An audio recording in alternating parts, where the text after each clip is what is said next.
हर किसी की लाइफ की स्टोरी अलग अलग होती है। हर किसी की लाइफ की जर्नी अलग अलग होती है, लेकिन हम सब की डेली लाइफ ऑलमोस्ट एक जैसी होती है। चाहे हाउसवाइफ्स हों, चाहे वर्किंग वुमेन हो, सुबह की शुरुआत हम सब की ऐसी ही होती है, थोड़े बहुत चेंजेस के साथ। हेलो, नमस्ते माई करची से कलम तक फैमिली, मैं हूँ रचना। कैसे हैं आप लोग? आई होप आप सब बहुत अच्छे होंगे और हर दिन को पूरी पॉजिटिविटी के साथ शुरू कर रहे होंगे, क्योंकि हमें हर दिन की शुरुआत एक नए जज्बे, नए जज्बात के साथ करनी चाहिए और बिल्कुल पॉजिटिव थॉट के साथ।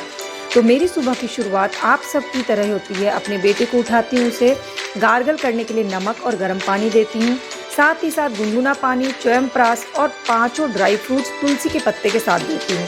जब तक वो ये सारी चीज़ें करता है तब तक मैं उसके लिए टिफ़िन बना लेती हूँ, और सिर्फ उसके लिए ही नहीं, इसी तरह मैं अपने लिए ब्रेकफास्ट भी साथ में ही बना लेती हूँ। तो आज मैंने बनाया है बीन्स की सब्ज़ी, बिल्कुल सिंपल सी बीन्स आलू की सब्ज़ी। बीन्स में विटामिन डी बहुत होता है और आजकल बहुत ही कॉमन सी प्रॉब्लम है सभी के विटामिन डी कम होना। इसके पीछे का रीज़न होता है, एक तो धूप जो 8 से 9 बजे, सुबह के 8 बजे तक ही मिलती है हमें विटामिन डी, वो हम लोग मिस कर जाते हैं, इसलिए शरीर में विटामिन डी की कमी हो जाती है। और दूसरा, हमारी डाइट, जो हमें लगता है कि हम सारी चीज़ें तो खा रहे हैं, बट एक्चुअली में जो हम खाते हैं वो उतना ओरिजिनल नहीं खाते, इसलिए वो सारे सप्लीमेंट्स हमें सप्लीमेंट के थ्रू लेना पड़ता है। तो अगर आप विटामिन डी की कैप्सूल खाते या नहीं खाते हैं और टेस्ट नहीं कराया अभी तक, तो प्लीज़ ज़रूर टेस्ट कराइए, क्योंकि विटामिन डी हड्डियों को बहुत तेज़ी से कमज़ोर कर देता है अगर आपके शरीर में विटामिन डी कम है तो विटामिन डी अगर बढ़ाना हो तो बीन्स, मशरूम, ये सारी चीज़ें ज़रूर खाइए। खैर, हेल्थ को साइड में रख देते हैं, जो कि मैं कभी नहीं रख पाती हूँ हेल्थ को साइड में, क्योंकि मुझे पता है कि हेल्थ हमारी सबसे बड़ी प्रायोरिटी है। क्योंकि हम जब तक खुद ठीक नहीं रहेंगे ना, हम अपनी फैमिली का ध्यान नहीं रख पाएंगे, और फैमिली को हेल्दी रखने की रिस्पॉन्सिबिलिटी भी हमारे ही ऊपर होती है।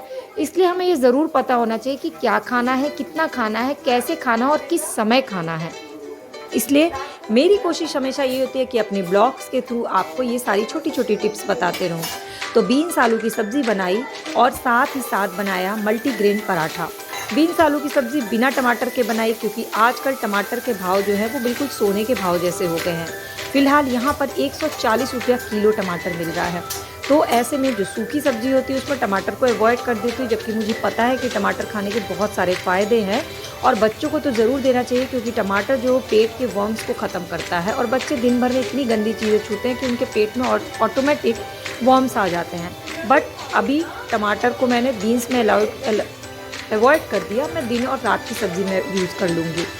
और इस समय रचित अपने पूरे कार्यक्रम में लगा हुआ है। मैंने उसको सुबह का पूरा टाइम टेबल फिक्स करके दिया और उसको पता है कि उसे क्या करना है। मेरा काम होता है बस उसके लिए स्कूल ड्रेस रख देना, सॉक्स रख देना, उसके कपड़े रख देना और गीज़र ऑन कर देना। लेकिन अभी मेरा गीज़र ऑन करने का कार्यक्रम भी बंद है, क्योंकि यहाँ बहुत ज़्यादा गर्मी है। तो रचित सुबह सुबह योगा करता है, सारी चीज़ों को खाता है, और उसके बाद वो नहा करके तैयार होके पूजा करके तब नाश्ता करके स्कूल जाता है। इसके लिए हमें पूरा 1 घंटे का समय लग जाता है, और इस 1 घंटे में मेरा किचन का भी काम हो जाता है और साथ ही साथ रचित के भी बीच बीच में जो ज़रूरत होती है मैं दौड़ भाग के वो कर लेती हूँ। फ़िलहाल मैं और मेरा बेटा एक दूसरे के गार्जियन भी हैं, एक दूसरे के बेस्ट फ्रेंड भी हैं, क्योंकि मैं और रचित ही हैं यहाँ पर। तो हम दोनों एक दूसरे का अच्छे से ख्याल रख लेते हैं और बहुत ईजिली मैनेज कर लेते हैं। खैर, आपकी सुबह की शुरुआत कैसे होती है और आप सब्ज़ी में क्या सबसे ज़्यादा प्रेफर करते हैं अपने बच्चों को टिफ़िन में देने में, ये मुझे कमेंट सेक्शन में ज़रूर बताइएगा।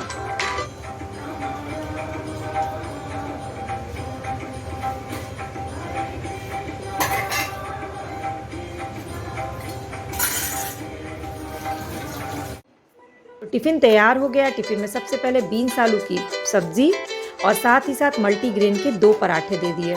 अब ऊपर वाला लेयर, जो कि रचित का बिल्कुल फेवरेट है, उसमें आज फ्रूट्स में मैंने दिया है नाशपाती, लेकिन छिलके के साथ। बहुत सारे लोग छिलके निकाल देते हैं, छिलके बहुत फ़ायदेमंद होते हैं अगर आप उसको प्रॉपर तरीके से धुल लेते हैं। और मीठे में दिया ड्राई फ्रूट्स का मीठा। ये खजूर और अंजीर में मिला करके बनाती हूँ मैं, इसकी रेसिपी मैंने शेयर की हुई है आपके लिए। तो ये एक साथ ही बना लिया था, और इसके बाद रचित रेडी होकर के आ गया, पूजा पाठ किया उसने, और फिर आज रचित काफ़ी खुश है, क्योंकि बारिश का मौसम था, बादल लगे हुए थे, धूप तेज़ नहीं थी, और ट्रॉली बैग होने के कारण उसको आसान हो रहा था कि उसे कंधे पे नहीं लादना पड़ रहा था। हालांकि हम लोग शेयर करते हुए जाते हैं, आधे टाइम बैग वो लेता है, आधे टाइम मैं। रचित के अकॉर्डिंग रचित ने मुझे बोला कि तुम्हारा 4 चक्कर चलना हो जाता है मेरे कारण, स्कूल जाती हो, आती हो, फिर लेने आती हो और जाती हो।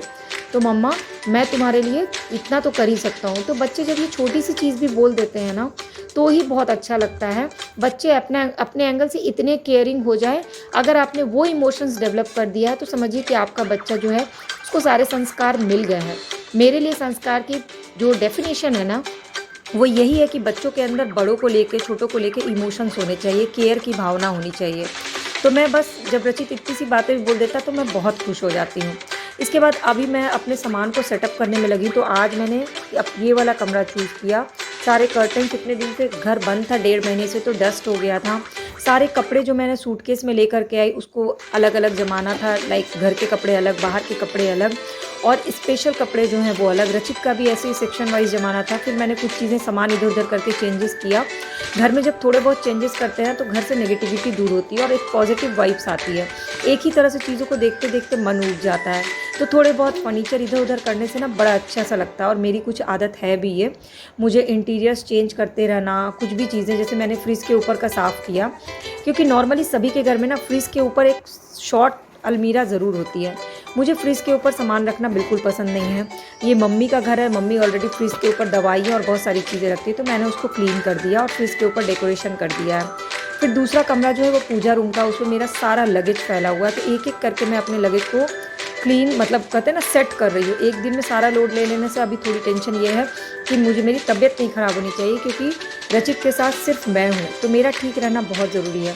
हालांकि काम रुक रुक के करती हूँ मैं, और सोचती एक दिन में काम निपटा दूँ जैसे कि मेरी आदत है, बट ये सोच के मैं रुक जाती हूँ। तो मैंने आज सिर्फ अपने कपड़े ठीक किए और बाकी रचित का कपड़ा रह गया, और रचित के बुक्स और जितने भी आर्ट एंड क्राफ्ट के मटेरियल थे वो सारी चीज़ों को लगा दिया।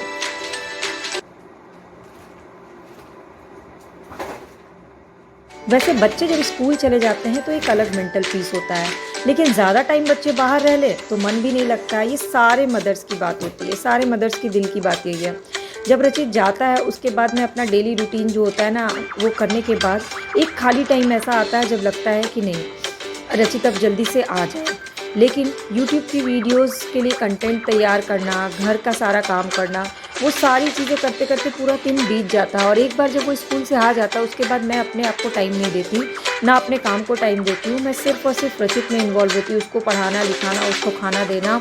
वो खेलने जाता है तो मैं वॉक करती हूँ, वहाँ देखती रहती हूँ क्या खेल रहा है।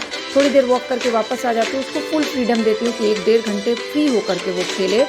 दिन में 1 घंटे उसको टीवी देखने देती हूँ, क्योंकि अगर लगातार हम बच्चे को पढ़ाएंगे ना तो बच्चों का पढ़ाई में मन नहीं लगेगा। तो मेरी आदत है, जैसे 2 बजे वो स्कूल से आता है तो 2:30 बजे तक वो अपना सारा खाना पीना सब करके 2:30 से ऑलमोस्ट 3:45 बजे तक वो टीवी देख लेता है। और फिर 4:45 से लेकर 5:30 5:45 तक मैं उसे ट्यूशन पढ़ा देती हूँ। तो ये जो टाइम फिक्स होता है ना, तो बच्चों को खुद पता होता है कि कब क्या करना है। उसी तरह से मेरा जो है ना, रोज़ के काम का शेड्यूल भी फिक्स मैं रखती हूँ कि आज मुझे ये टारगेट अचीव करना है, आज मुझे ये कमरा ठीक कर लेना है, आज मुझे ये वीडियो कंटेंट आपके लिए तैयार करनी है। जैसे मंडे से मैं फिर शुरू करने वाली हूँ सेहतमंद सोमवार, मोटिवेशनल मंगलवार। रचित को स्कूल से लाने के लिए खाना वाना बना के आज मैंने बनाया लौकी सरसों मसाले की सब्जी, जिसको हम लोग ठंडा मसाला कहते हैं यूपी में। उसकी रेसिपी मैंने ऑलरेडी आप लोगों से शेयर की हुई है। तो पता है क्या होता है, बहुत सारे लोग हाउसवाइफ्स की ब्लॉग, डेली ब्लॉग देखते हैं कि हाउसवाइफ सुबह से रात तक कैसे काम करती हैं। बट जितना टफ़ हाउसवाइफ्स के लिए डेली लाइफ होती है ना, टफ़ भी नहीं, मतलब जितनी बिजी शेड्यूल, उससे ज़्यादा बिजी शेड्यूल जो है वो ऑफिस गोइंग के लिए होती है, क्योंकि वो भी घर का वो सारा काम करके जाते हैं। और अगर वर्क फ्रॉम होम है तो बहुत ज़्यादा मुश्किल होता है। तो मैंने बहुत सारे ऑफिस गोइंग अपनी फ्रेंड्स को देखा है कि वो घर का सारा कुछ करके, मेरी दीदी है वो भी जाती है, घर का सारा कुछ करके बच्चों को स्कूल भेज के खाना नाश्ता बना के तब जाती है। तो सिर्फ हाउसवाइफ्स की ही लाइफ ऐसी टफ़ नहीं होती है, जॉब वाली जो होती हैं उनके लिए भी उतनी ही टफ़ होती है। तो सिर्फ एक एंगल से मुझे लगता नहीं देखना चाहिए। और अब मैं स्कूल जा कर के ले आऊँगी रचित को, फिर आगे की ब्लॉग बताती हूँ आपको। फाइनली मैं स्कूल पहुँच गई और रचित को खोजने लगी, और तभी मुझे बड़ी ज़ोर से आवाज़ आई।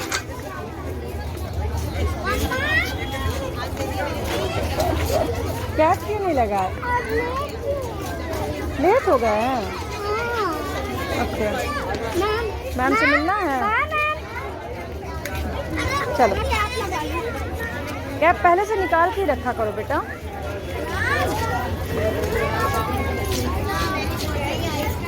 चलो। द्वारपाल बोलता है, हे प्रभु, वह अपना नाम सुदामा कहता है। सुदामा नाम सुनते ही श्री कृष्ण सिंहासन छोड़ के नंगे पांव मुख्य द्वार की तरफ भागते हैं। श्री कृष्ण, सुदामा सुदामा आओ मित्र आओ।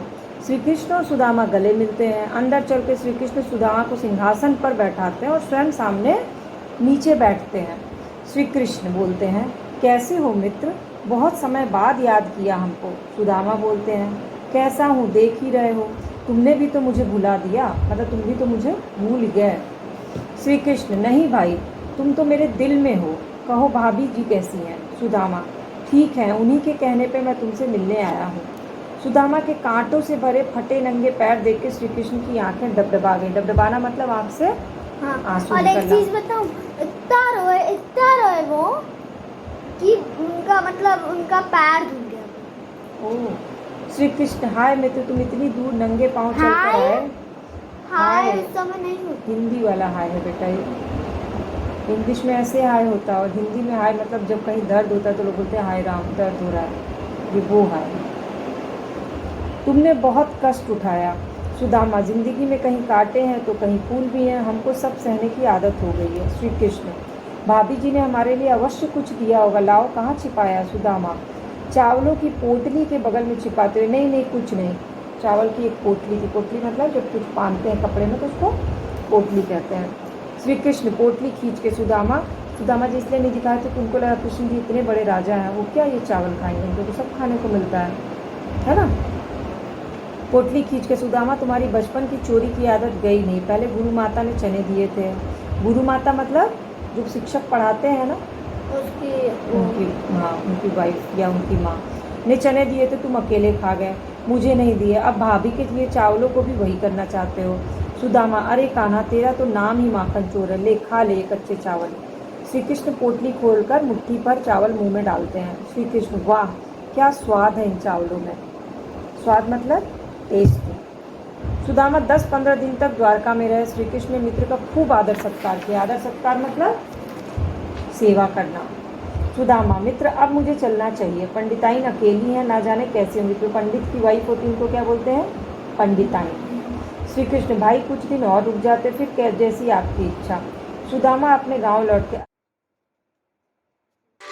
आपका बच्चा कितने भी अच्छे स्कूल में पढ़ रहा हो, लेकिन स्कूल वालों की सारी रिस्पॉन्सिबिलिटी नहीं होती है। हमारी रिस्पॉन्सिबिलिटी होती है कि हम अपने बच्चे को 1 से 1.5 घंटा अपना पर्सनल टाइम दें उनकी पढ़ाई के लिए। ये देखें कि स्कूल में उसका लेवल क्या है, स्कूल में उसको कितना इंटरेस्ट आ रहा है, किस सब्जेक्ट में उसका इंटरेस्ट आ रहा है, आज क्या पढ़ाई हुई, कल क्या पढ़ाई होने वाली है।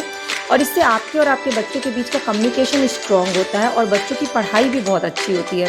इसलिए हर मदर को ये कोशिश करनी चाहिए कि 1 से 1.5 घंटा रोज़ का टाइम निकाल के अपने बच्चों को ज़रूर देना चाहिए।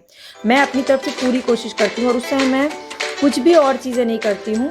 और जब पढ़ते पढ़ते एक थकान सी हो जाती है तो मैं ये ब्रेक ले लेती हूँ। मैंने कॉफ़ी बनाया अपने और रचित के लिए, हर्बल कॉफ़ी, और साथ में कुछ स्नैक्स में होता है हमारे पास ड्राई फ्रूट्स होते हैं, तो ड्राई फ्रूट्स खाया और साथ में कॉफ़ी पी। और रचित उस समय राइटिंग वर्क कर रहा था तो मैं तब भी वहीं साथ में ही थी।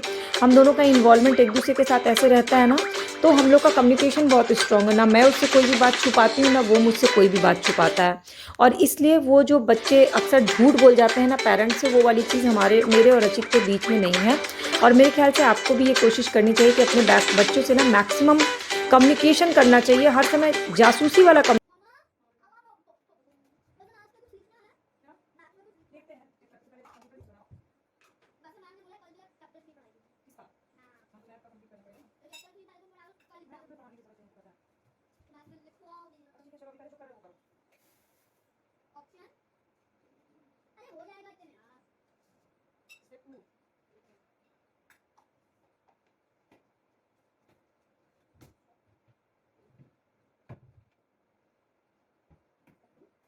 तो कॉफ़ी पी के और ड्राई फ्रूट्स खा करके फिर रचित चला गया 5:45 बजे खेलने के लिए।